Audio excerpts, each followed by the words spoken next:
Here are some of the most common interview flops I see. This is direct feedback from hiring managers who have been through interviews with military spouse candidates. So if you are a military spouse and you are currently interviewing for positions, you need to listen to this episode. Virtual employment is here to stay. I'm military spouse, VirtForce founder, and your remote work expert, Kimber Hill. Subscribe now to learn how you too can thrive in the virtual workforce. Let's learn from each other's mistakes. Today, I'm going to show you two candidates, what happened in their interviews, and why they didn't get the offer letter. Let's go through the most common interview flops right now. This happened today. Felicia and I decided we need to talk about it today, right? Exactly. So 𝗶𝗁𝘂𝗍𝗂𝗍 is the talent director at VirtForce, and she's in charge of selecting candidates and moving them to the hiring manager. Also, what she's in charge of is gathering your candidate feedback. If you don't get the offer letter and you've had interactions with the hiring manager, we have feedback that we are authorized to give you if you ask for it, right? Yes. You want to tell us just a little bit about that before we dive into some of the lessons that we learned today? Sure. So everybody who goes through the interview process has the opportunity to ask for feedback, whether that's the interview with the VirtForce team or even the interview with the partners that we help liaise you to. Typically, it's some email communication back and forth, requesting feedback so that you can improve going forward. Yes, and that is what this podcast episode is about, improvement. So we're going to address interviews that have flopped and why they flopped. So our process is you get screened through VirtForce first, and you get screened through a VirtForce interview first.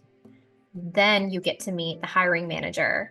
And that's the part of the process we're talking about today. We are going to be talking about flops and mistakes once you get in front of the hiring manager, because it's one thing to be in an interview with Felicia or one of the VirtForce team members where we're very welcoming, warm, you feel comfortable. But then when you transition into the hiring manager's space and realm, you can feel different. Yeah. You can get nervous, you can make mistakes. So let's talk about some flops that we've had. I want to start with the concept of having questions prepared to ask about the job.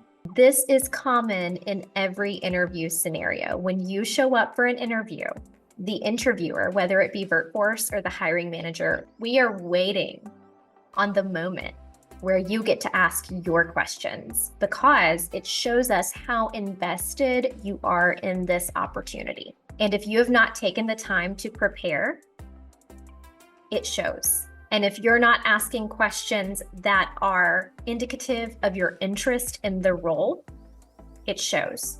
I want to talk about candidate feedback we received today from an employer. They told us that when it came to the moment in the interview where our candidate that we delivered had their opportunity to ask questions, it flopped. So Felicia, walk me through what the questions were and what kind of message it extended to the employer. Sure. So during this interview, the candidate was focused solely on the benefits. What benefits were there for them? How much flexibility was there around the role? How much time was there for the candidate to have a flexible work environment? Now, something that's crucial to know about this role is that this role was very distinctly explained in the process that it is a very structured environment and a very high reliability. From the job description to the first interview, it was explained throughout high reliability was needed. And so in this first interaction, all of this messaging, all of these questions, this hiring manager knows very little about this candidate. So what this is relaying to this hiring manager is that this candidate doesn't necessarily come across as being interested in the company, being interested in the role, being interested in who they are, but in what they are receiving. And Yeah. it's not quite the right time for that in a first interaction, in a first meeting. If we go into our first interview with the hiring manager, not the VirtForce team, but the hiring manager, and we're asking about how flexible is this? How much PTO is there? How many days a week can I work from home? We're sending gigantic red flags of I'm in it for me, I'm in it for me, I'm in it for me. That is not how the employment exchange and the employment market works. Yes, I'm here to get a paycheck. Yes, I am here to build my resume, but I'm carefully selecting the team that I play for because I'm going to be giving back to them.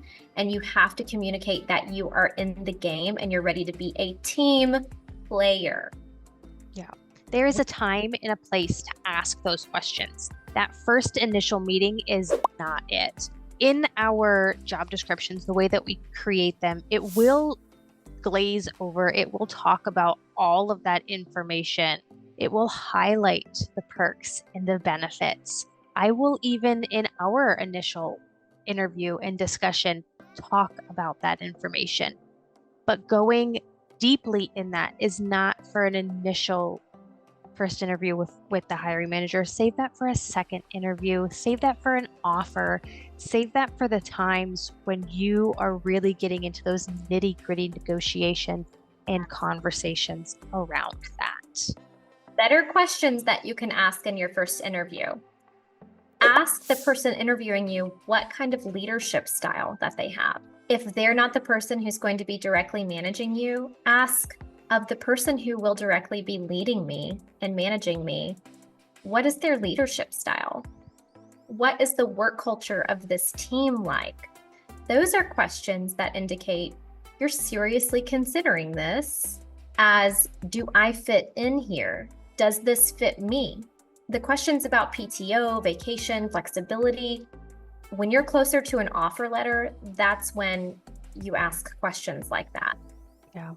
One of my favorite questions to ask outside of what timeline can I expect to hear moving forward, I love to ask, what additional questions do you have about me, my experience, my background, my knowledge, skills, and abilities? Can I clarify for you at this time so that I'm able to maybe clear any gaps in my previously communicated answers? You know, maybe I made a hiccup. Maybe I stumbled over my words and I didn't answer one of the questions to the best of my abilities. Now is my time to fix that. I can ask that question and they can say, oh, well, during this time you stated this, but I see on your resume you had this experience. Can you tell me more about this experience? Oh yeah, let me tell you about that. Let me tell you about this other time when I did this. Yeah. And I can reiterate why I'm so excited about this ability and this role specifically. Issue number 2 that came up in this specific interview, and this is gold. This is interview gold. Memorize this. If you're on the job market, you are going to get asked in some shape or form how you solve problems. And sometimes managers may straight up just put it point blank on the table. Let's say I give you a task and you have no clue how to do it. What is your problem-solving process? How do you address it? I promise you, if the interviewer is worth their salt, at any point, you will get asked a question like this. I have personally flopped with this one before. I personally remember screwing this one up big time. And in the candidate feedback we received today, we were confirmed the response to this was a flop, okay? You must show that you are a self-starter and an independent, autonomous problem solver. And the way that you do that is you make contacting your manager or asking your peers your last resort. Employers do not want to hire individuals who can't fix things on their own or solve them on their own, because what does that mean to the manager or the employer? It means, oh my goodness, every single time this person has a hiccup, they're going to be knocking on my door or my digital door asking me to solve the problem for them. That's a liability. I'm hiring someone to make things easier, not harder for myself. So the correct answer to that question is doing the research independently and critically thinking about the correct solution. And if I'm really still unsure, I will escalate my plan of action to a team member, a team lead, for consensus. And if I can't get it that way, at my last resort, I will go to my manager to get confirmation on my plan of action or ask for redirection. Felicia, do you have anything to add on that? The last thing that a manager has time to do is to constantly ask questions. What you want to do after you have that confirmation, after you have that ability and that knowledge of that process, is save it. So whether you're physically writing it down in your how-to manual, I have a go-to. I call it my how-to-do guide for dummies. You can call it whatever you want, but you have to have somewhere that you have a storage area of where you've learned your lessons learned, a guide, so that you don't have to always ask the same questions over again and second guess yourself. You could not have added a more valuable component to that. You just couldn't have. You're demonstrating, first of all, I'm going to go figure it out myself. Second of all, I'm going to develop a proposed plan of action. And if I'm unsure about executing on it, I'm going to ask for my team lead or my manager's consensus that this is the correct way to do it. Third, once I identify the exact process, I'm going to write it down in my own personal knowledge base articles. I have the Kimber KBAs, and in my Kimber KBAs, I'm processing out exactly what I did to resolve this so that I never, ever have to bother you with it again. And so that I know if in the future I'm getting analyzed on how I problem solved, I have a process to point back to, and I can say, no, on July 2nd, 2024, you told me it was okay to do it this way. And so that's how I approached resolving this. Boom, mic drop. That is how you answer and handle that in the workplace. Yeah, definitely. But if you're like me, I have flopped this one before. I have straight up said to a hiring manager, oh, I'll just come ask you. I like to talk directly to my managers and know where I am. Even though that might be appropriate in some circumstances, that is not what they want to hear in an interview. They don't want to hear it. That translates to, she's gonna be needy and annoying. Yeah, she's gonna take up a lot of my time, my very valuable time. And time is money in business. Yeah. All right. So speaking of time, let's move on to our next issue, which was know when to reschedule your interview, right? And we talk about this in the How to Ace Your Virtual Interview course. And the #1 golden rule of interviews is never interview from your car. And if you find that you have to interview from your car, you are in a bad situation. You need to use your noodle, know when to reschedule, and reschedule your interview. Felicia, I'll let you talk a little bit more about what kind of impression it gives, but it's really not just about the impression. It's about your own mental state and how frazzled you become. Yeah. So the key here is setting yourself up for success. When you are in your office, you're in your zone, you're in your environment, you're ready to go, you come off that way. When you're thrown for a loop, stuck in traffic, pushed behind because an appointment went 4 hours too long. We've all been there. I've been in a doctor's appointment that was supposed to be 2 hours and it turned to 4 hours and it threw my day for a loop. What it does is it puts your headspace in a tailspin. This is not the place you want to be when you are putting your future on the line. You are literally putting your future on the line. This could be your dream job and you are literally at your wit's end.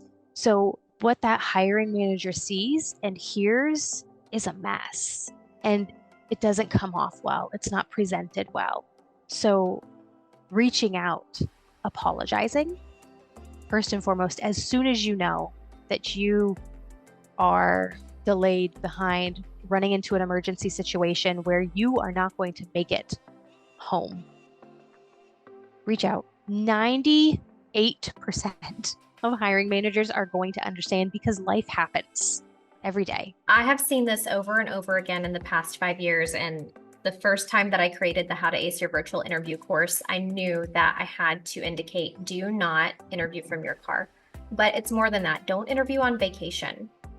Don't interview outside of your safe place. Don't interview with your kids in the next room without proper care or assistance, because it puts you in a rushed and frazzled state of mind. And whether you want to believe me or not, your responses to your interviewer will be rushed and frazzled and tangenty.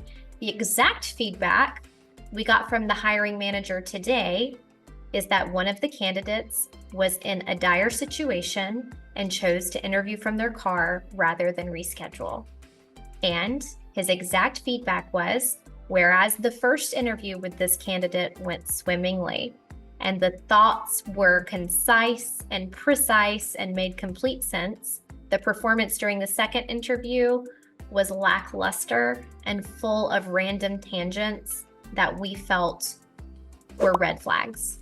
And so that was very likely moving toward an offer and instantly was killed because the candidate did not reschedule when they were in a tight situation. So be aware, know when to reschedule. The concept of this episode is to let's learn from each other. If you are one of the candidates we talked about today, it's okay.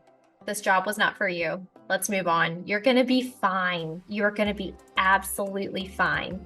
But let's share our lessons learned with one another so we can prevent the next military spouse from having the same issue. All right, let's succeed together, win together. Thank you for allowing us to share these lessons learned with you. Remember not to make these mistakes. Now that you know what they are, don't make the same mistakes. Good luck in your next interview.